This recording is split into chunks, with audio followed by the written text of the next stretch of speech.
They say all good things come to an end, and that is what ACC football is doing after the season finale, week 13. Our teams are playing their final game of the season, and we want to make sure that we hit them off on the right note by telling y'all what are the best bets of week 13 with Drizzy Drake from Locked On Seminoles in the building. Make sure you guys tap into today's episode because I think we got some spoilers. So we're going to drop here in just a bit.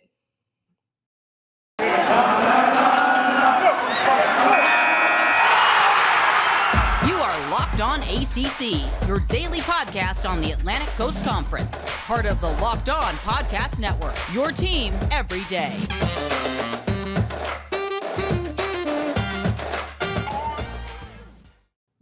What's going on, everybody? Drizzy Drake in the building. Thank you for making Locked On ACC your first listen. We are free and available wherever you listen to podcasts. Today's episode is brought to you by NetSuite. NetSuite is the #1 cloud financial system to power your growth. Head to netsuite.com/LockedOnNCAA for special end-of-year financing on the #1 financial system for growing businesses. Drizzy Drake, Freestyle Friday. What it do? What to do, Candace? I'm glad tomorrow is Thanksgiving. Oh, as we record this on Wednesday, tomorrow is Thanksgiving. Gonna be up in the kitchen all day. I am excited to get some food in my stomach and watch the football all day. Are you one that cooks? Yeah. Okay. You cook the whole thing? Not the whole thing. I'm the help man. My mom with some turkey, stuff like that. She does the sweeter stuff. I do like the mac and cheese, the green beans, and stuff like that. That's more my thing. Oh, okay. You're a mac and cheese guy. Shout out to you. I don't know what Matt Judon was thinking the other day. Yo, okay. That's it's just cheese news. Almost like you eat Taco Bell. I heard you specifically saying that, and I love Taco Bell. Don't get me wrong. I remember him saying like, I got my new extension. I'm gonna go over to Taco Bell. I'm like, that's the first thing you do with your new extension, my guy. Come on, bro. That body built by Taco Bell. It's not the same, but come on, dude. No tea, no shade. I just was like, if you ain't never had nobody make mac and cheese for you good, just say that. That's all you got to say. That's all you got to say. That. Exactly. Someone have never baked a mac and cheese for you, and that's just what it really is. But needless to say, we've got some great things going around the holiday. I hope you guys had a great Thanksgiving. As we prepare for a great matchup today on this Friday, we're going to go through all of our season finale games. Let's start, though, with today's matchup at 7 p.m. on ESPN. NC State versus UNC. A lot on the line for the Wolfpack.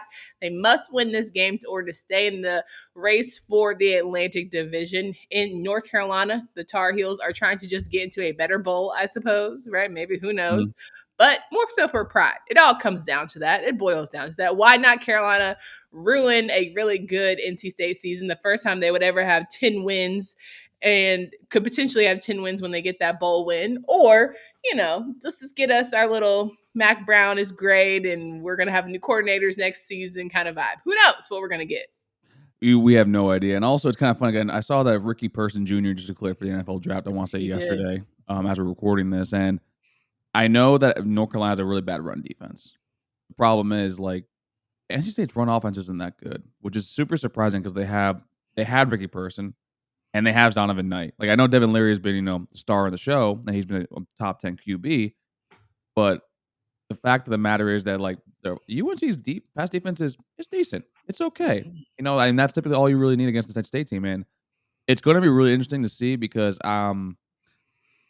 it's just with North Carolina, I think that they actually could steal this one. I know +6 is a very juicy line. I still think NC State's going to win the game overall to end the year because if they win, and I have a bad feeling about Wake going up to Boston College, so I think NC State might actually win this game and probably win the entire division.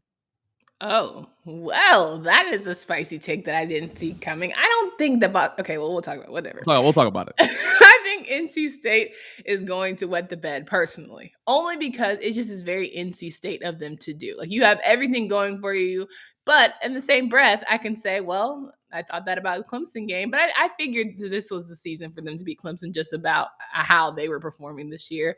You got to beat Clemson. You got to beat the NC States. You got to beat the Wake Forests away in order to really kind of say your program is going to the next level. So you get a 50-point put on you last year. Pride. If nothing else, I think the guys are going to have a great game because they know how ugly it was for them last year.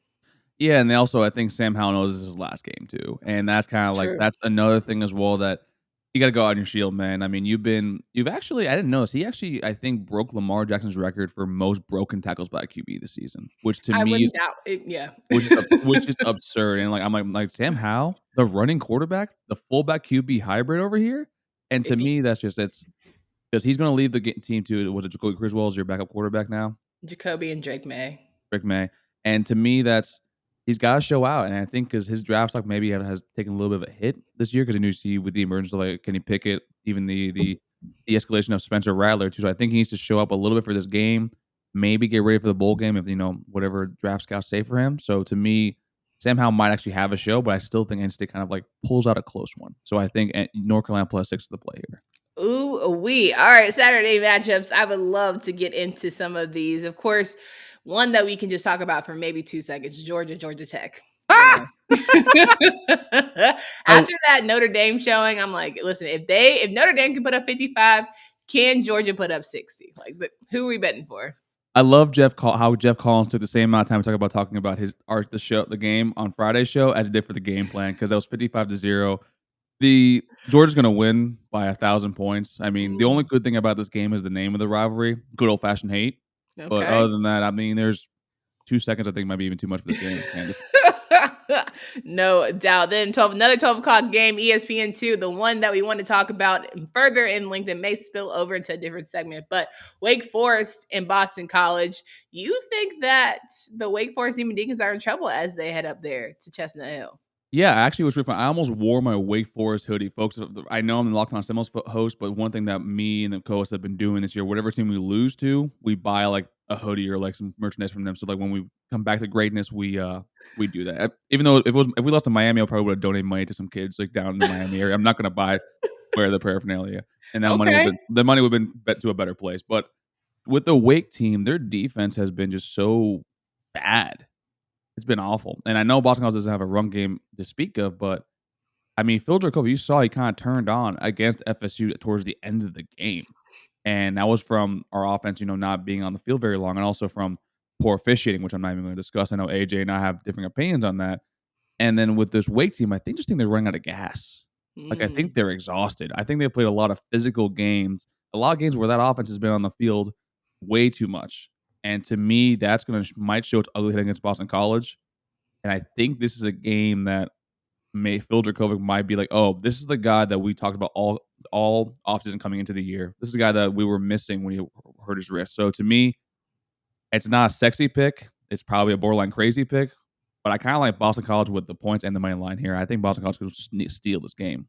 Crazier things have certainly happened. I'm going to say, I'm going to be a homer here. Wake Forest is going to finish it. They're going to finish it out. Sam Hartman's going to find the leadership. He took too much of a hit during that Clemson. His pride is hurt. He can't go out like that. He can't do his dogs like that. I think A.T. Perry, I think that also, who is my guy? Is it Morrison? Jakar Roberson? No, it's not Ja'Cory. It's the Caucasian wide tight. It might be a tight end. God, his name is blanking me at this moment just because. Why are you laughing? Because I said Caucasian? No, just the thought process. I'm like, what the hell is this kid? I have no idea what's going on. I think it's Morrison, but it's something with it. His last name is an N. I promise you it is. Go ahead and find it for me, Drake, because that's going to bother me into my spirit. But he is going to step up for them, and I think that the defense is going to do just enough, right, to keep them in the game, and they're ultimately going to squeak away. So that's my prediction for the game. I think it's going to be close. NC State people are going to sweat a bit, as they always do. But also, let's keep it a band. If NC State loses and Wake Forest loses, Clemson's going to be knocking on that door. So there's a lot more to talk about and discuss here. That things could get dicey. Another noon game that we'll discuss before we set about. I want to talk about your Florida State Seminoles, who have to play UF, coming off a Coach Mullen dismissal. How are you feeling about your squad going into this one? I'm not gonna lie to you. I feel really damn good, and that scares the crap out of me. I know I have this persona on here. Like, I really dislike Miami. I do. I dislike that program. But at least you can tell I'm from down here. I grew up, around the entire thing. Like I have friends down here for that. Like it's like a little brother, big brother relationship down here. Sure. I hate that school in Gainesville. I actually have a general disdain for that entire just area of Florida. Okay. when it comes to just football with the University of Florida. I actually dislike them more than Miami. And I actually felt more confident until Dan Mullen got fired. Primarily because I think Dan Mullen, he's a good head coach. I don't think he's a good Max said it perfectly the other day. He's not a good program builder. He's not a good cultivator of talent when it comes to college level. Like, to me, the man belongs in the NFL because, as we all found out, he took vacations during the offseason, which is normal for regular jobs, but for college football, you're recruiting 24/7, 365. And to me, this is sort of one of the additions by subtraction when it comes to a head coach. Because I have a feeling that this team is going to rally around the coach being gone. Like, we can finally, do the things that we want to do. Because if you looked at the interviews in their post games, they all just don't like the guy. He's a weirdo. The guy's he's an awkward man. And to me, they have Emory Jones is also out. They're starting QB. Anthony Richardson is going to be coming in, and to me, that kid's Cam Newton light. But we're going to see. But I see that we're going to win this game. We should win this game. I think the only difference is you got to ask me by how much, and I think we should win by 10 to 14 points. By the way, the kid from Wake Forest name is Taylor Morin. That's his there name. we go. Okay, Taylor. I knew it. Morrison. I knew it. Okay, thank you. All right, Florida. I don't know. I'm just here to watch a game. Honestly, it's Saturday. It's Thanksgiving weekend. We're just gonna vibe. We're just totally going to vibe. But there's more games to talk about, 12:30 and below. So I want to make sure we get into those after I remind you guys about NetSuite, the #1 cloud financial system to power your growth with visibility of your and control of your financials, inventory, HR, planning, budgeting, and more. You're absolutely able to tap into a great process that is honestly upgrading NetSuite. There's nothing better. Over 20,000 businesses already use NetSuite. And right now, through the end of the year, NetSuite is offering a one-of-a-kind financing program to those ready to upgrade at netsuite.com. Listen. Head over to netsuite.com for special end-of-year financing on the #1 financial system for growing businesses by going to NetSuite, netsuite.com/LockedOnNCAA.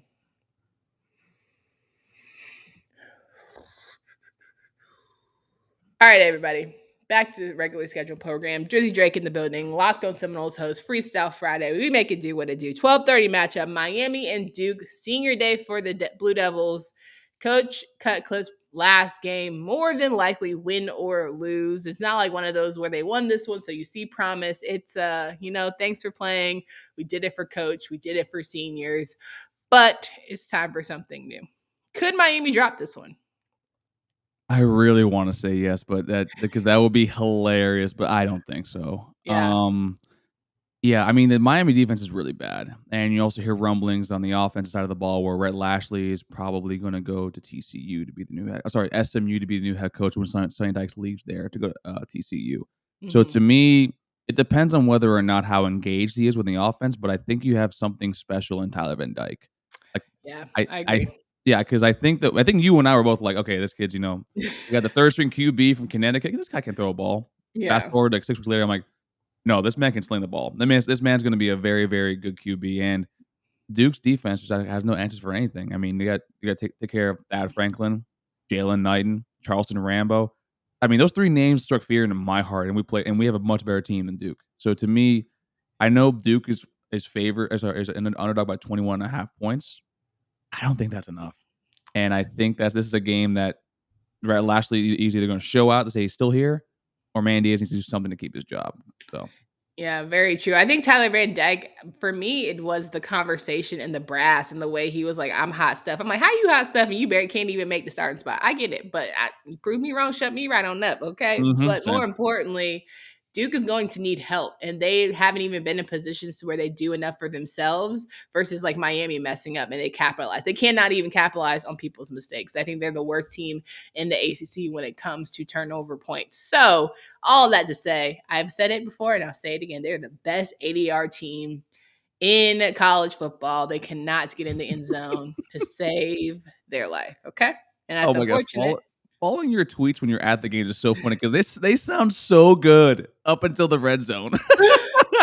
Moving. They can move the ball. It's not for lack of, offensive line can push. Mateo Durant does his thing. And they're like, Mateo, let me try and throw it. Sometimes I hit Jake Bobo. Sometimes I hit it to the defender. I don't know who is going to happen, but I think maybe we'll see more of Riley Leonard, which we should. Maybe we'll see more of Jordan Moore, the two quarterbacks who are looking to be more of the future. Who knows? I don't know how Holmberg is shaping up health-wise, but again, for all those who give junk about going to Duke games, you learn a lot. You learn humility. You learn about guys having energy, and you learn all the bad. So when you do get to experience the good, you're like, oh, this is what college football and a good football team should be like.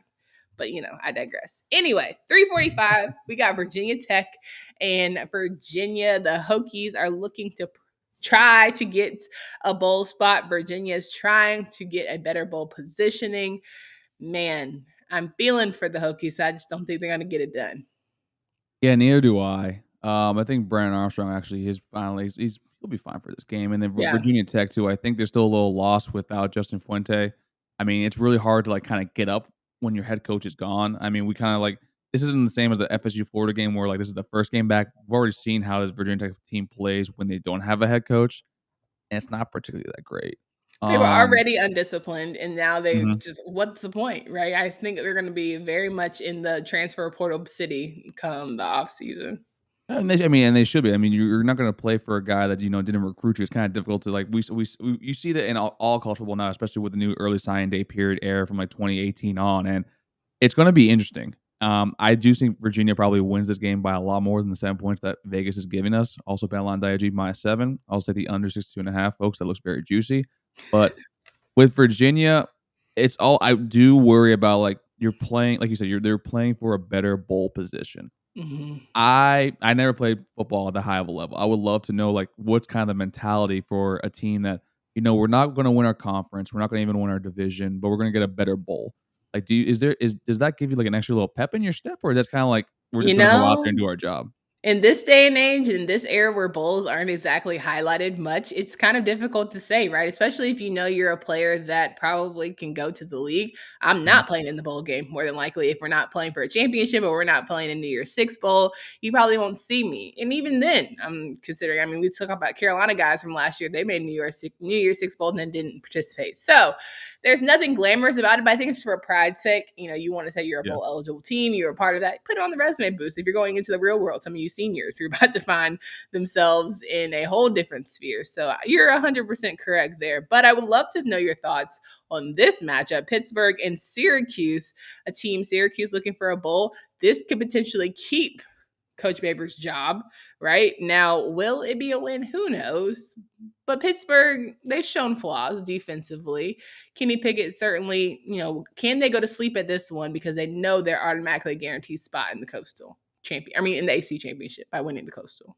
I don't think the team's going to do that on offense specifically, mainly because Kenny Pickett's still in the Heisman race. Kenny Pickett to me is a legitimate candidate to actually win the Heisman, which that is a sentence I did not think I would be saying back in August. You didn't have it on your bingo card. No, man. I think I call Pat Narduzzi a plant as a coach. So he's just there. But with Kenny Pickett, the ticket, my man, he has a chance to actually, show up some video game numbers, especially after Kenneth Walker and Michigan State absolutely got mollywopped by Ohio State. Absolutely just, Jesus, that was not nice at all whatsoever to watch on TV. But so to me, it's going to be up to the defense. And Sean Tucker, I love Sean Tucker. He's always sharing his stats on Twitter, ran for 145 yards on 10 carries, still didn't get the job done. I'm like, you know what, man, you do you. I love that. I think it's really cool that he's doing that. And with Syracuse, the plus 13.5, I don't think they're going to win this game. And unfortunately, I think the barometer for Dino keeping his job was the 6 wins. I just don't see. I just don't see it. And even though this might be a spoiler game, I think by your tone of voice right now, you have that kind of on the tip of your tongue. So I'm gonna take a little step back, but I got Pitt in this one. I don't know. I think, again, I've seen Pitt fall asleep at the wheel. I saw them struggle against a Carolina team that's good, but I also have seen a tragic offensive series set from Syracuse. Garrett Sherry cannot throw. And No. that's critical. We're not even talking like he can't throw long, he cannot throw short passes. I'm concerned as to how you got a quarterback starting job. I'm glad you can run, but if they give that up for you, who are you going to throw to? I don't know. Because your accuracy, Jeff Sims, better accuracy. Malik Cunningham, better accuracy. And I brag on them every single game I can get. Love them, but their accuracy is terrible. Oh, Gunnar Holmberg has better accuracy than Garrett Schrader. Like, it's off season. That's all he need to be doing. He need to be throwing to throw whoever. You walk across campus, you need to be throwing to your teammate. You see them from far away, throw them something. Please work on it. That's all. If you want to have a starting job, especially if Babers is gone, you need to learn how to throw that damn ball.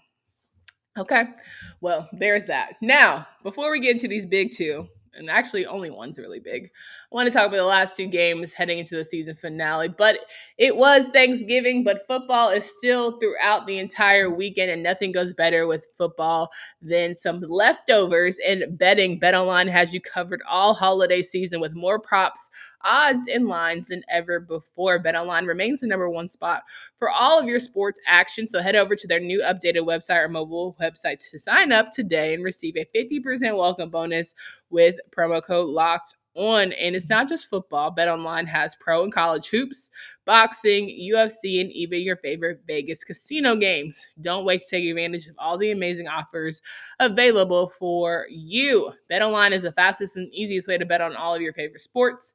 Because, listen, we're stuffed with deals this holiday season. Again, go to betonline.ag.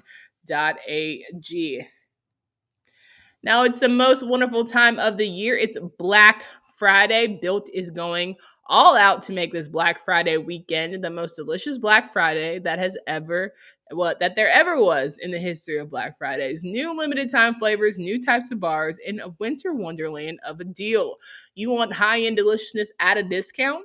All Black Friday weekend, get at least 20% off anything and everything at Built.com. Locked 20, the new flavor Ruby Chocolate Puffs. Marshmallowy goodness covered in a unique chocolate, Ruby chocolate. This has never been done with a Built bar before. There's dark chocolate, there's white chocolate, and now Ruby chocolate joins the Built Bar Club. Ruby chocolate has a beautiful rose color. It's an actual type of chocolate, and it has a berry taste to it. Another new flavor, love lemon cheesecake. You'll love the lemon dipped cheesecake puffs. That's a tangy taste of lemon, sweet cheesecake, and a marshmallowy puff, all covered in chocolate. Then we have a Crave Bar. A Built Bar Friday weekend isn't complete without the word free. Buy any box of Built Bars through Sunday and get 2 of their brand new candy bars, Built Crave, for free. Built has finally done it. They've come up with a candy bar that is a great alternative that claims to satisfy. It's caramel flavored, chocolate loaded with peanuts, giving it that nutty, chocolatey goodness of a sweet candy bar taste. 'Tis the season to save and give your taste buds the gift of Built Bar. 20% off Built Bars and 2 free Crave Bars, all at Built.com. Plus, you can get 60% off Built Broth and Built Boost and 40% off Built Swag. Oh, so much. Listen, I can't even begin to tell you. Just enter promo code LOCKED20 at Built.com and you are honestly all set. Wrapping up today's show here with Locked On ACC Podcast, Freestyle Friday. Yes, we love the promo, YouTube style. If you are watching, you saw Drizzy Drake show off his great opportunities, some treats he'll take with him as he's trying to get back right after all that Thanksgiving goodness, okay? Oh, you know what's up. So, one of the last few games we have here, 7:30, Louisville and Kentucky. You never know what you're going to get, okay? I'm just here for a good matchup. I'm sure the rivalry energy will be high. Will Malik Cunningham run all over these bad boys? Will Kentucky just stay in the game, keep it fun? Remains to be seen. What are your thoughts on this one? It's going to be interesting because, I think Will Levis is now the QB for Kentucky is where I thought Malik Cunningham was at the beginning of the year. I thought that Malik Cunningham, has dynamic legs, but isn't that great of a passer. And I thought it was the opposite with Will Levis coming into the year. Now they're kind of flip-flopped. I think Malik Cunningham actually has shown that he has taken that next step to be a very good QB. And I'm not going to lie to you, I looked at his eligibility. I'm scared to see that guy next year. I think he's actually developing into a dangerous weapon. I think with the kids they have with Marshawn Ford and Shahir Smith, those are going to be some damn good kids. That's going to be a damn good offense with Scott Satterfield. And Kentucky to me was extremely overrated, and they were boosted up by kind of a cupcake SEC like least schedule coming into like when they were ranked, I think number 8 in the country, I think a few weeks ago. And since then, like they kind of come crashing down to earth. I like Louisville a lot in this spot at -3. I think that Malik Cunningham, I think this game goes down to who's the better quarterback. And to me, that's Malik Cunningham. And to me, this might be the showing out party going into next season too as well. Come on, coming out party. We know they are bowl eligible, so they don't have to worry about that. But it's always better when you beat your rivals to end this bad boy. Speaking of rivalries, one of the big ones, number 23 Clemson, newly number 23 Clemson at that. They're not 23. Okay. Playing South Carolina at 7:30 on the SEC network. All right. And listen, Clemson is -11.5, which I'm thinking is a little high. It is. But honestly, which team is going to show up on Saturday from both sides? We don't know. I'm about to say, like, are you asking for which team for either? Both sides.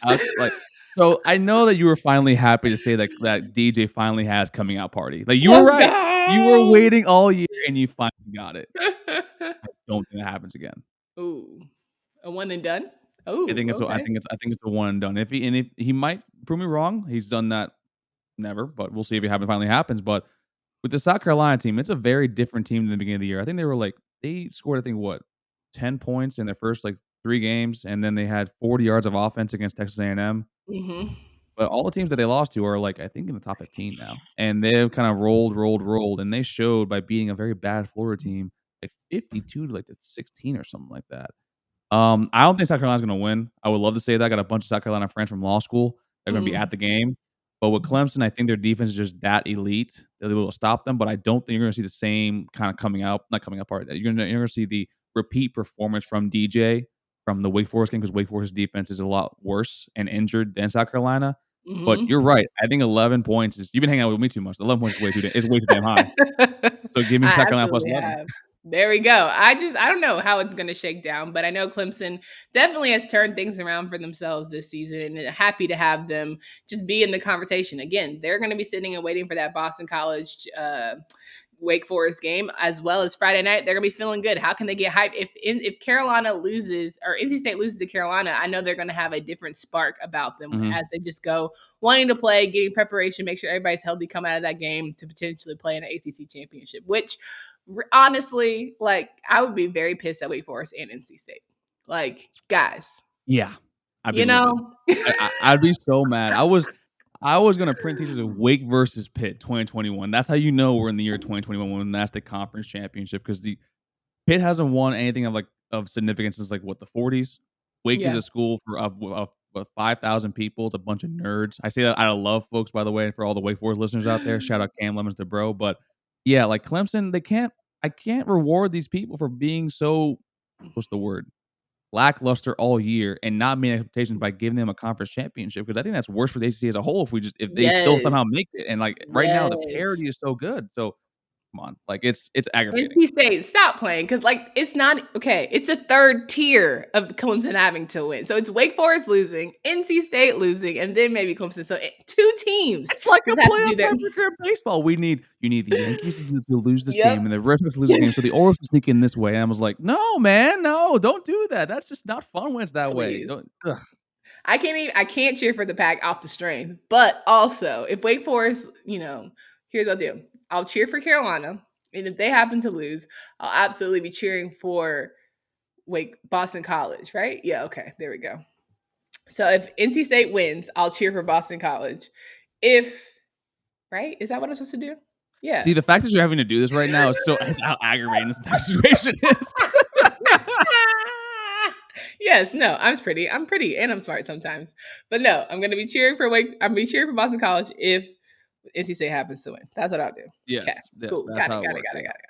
I'll be very upset if both of them lose, and I'm going to tell everybody about themselves on Monday if that happens. I cannot wait to have that Monday show, because let Carolina beat NC State. I'm going to give Kenton so much grief, but number 2, I'm going to give him grief if they absolutely get themselves out of the ACC championship.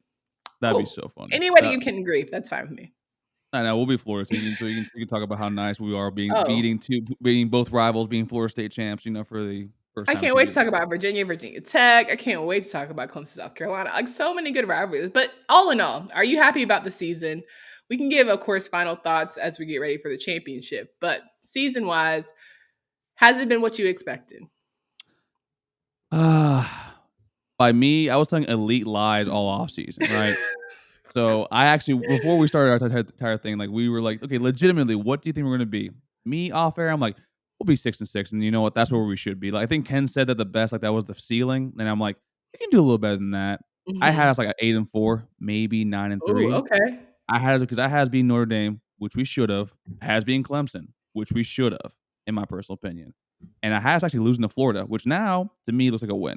So it's to me the word I think is most is dissatisfied but understanding, mainly because like the 6-6 is huge for us. That's a 3-win increase from last year. That makes us bowl eligible after we had a 36-year streak that was snapped, and then we went to some random bowl game, I think over in the Fiesta Bowl, the Tostitos Bowl, the Frosted Flakes Bowl over in Arizona or something like that One against of them. one of those. So it's disappointing, but I think with the way the season has ended leaves me for a very, very much brighter future. I think Jordan Travis also has taken the next step. Now I want to see if he goes from a decent passer to the big passer that we all can think he can be. Because with his legs, that'll be a very dangerous weapon going into next season. Well, there you have it. I'm going to give my final thoughts on the season probably next week because we got plenty of time and I've got plenty of opportunities, 5 of them. So there's that. Exactly. But wanted to get your thoughts here. So cool. Drizzy Drake, always a pleasure. As you know, I hope you have a great weekend. Continue enjoying the Thanksgiving holiday, but make sure that you get on some of these sales. Cyber Monday. I don't know if you get busy with that, but Oh, your boy does, trust me. make sure you get busy with that. And please remind these folks of where they can find you, follow your work. You can follow me at Tally__Drake. You can follow my co-host at MaxMovie17. You also can follow the podcast at LO_Seminoles. And you can join our little community at Knowles Anonymous. That's where we have our Discord where we engage with fans of the community. We're sort of trying to cultivate a sort of massive following there. We do questions, answers. We read stuff on the show. And as always, we're fans first, people second, content creators third. And folks, have a great time. Be thankful. Say hi to your family. Text them, call them, tell them you love them, and enjoy yourselves. I'm gonna be having making some sangria in a little bit. So trust me, we got Yes. that. We got that. Yes, thank you for making Locked On ACC your first listen every day. Come back on Monday as we recap the season finale of ACC football, getting into full swing of some ACC basketball action. Make your second listen Locked On Bets, your daily one-stop shop for all of your gambling needs. Hosted by your boy Q with expert analysis and insight from Lee Sterling. It's free and available on all podcasts. For Candace Cooper and Drizzy Drake, we hope you guys have a great weekend. Until next time.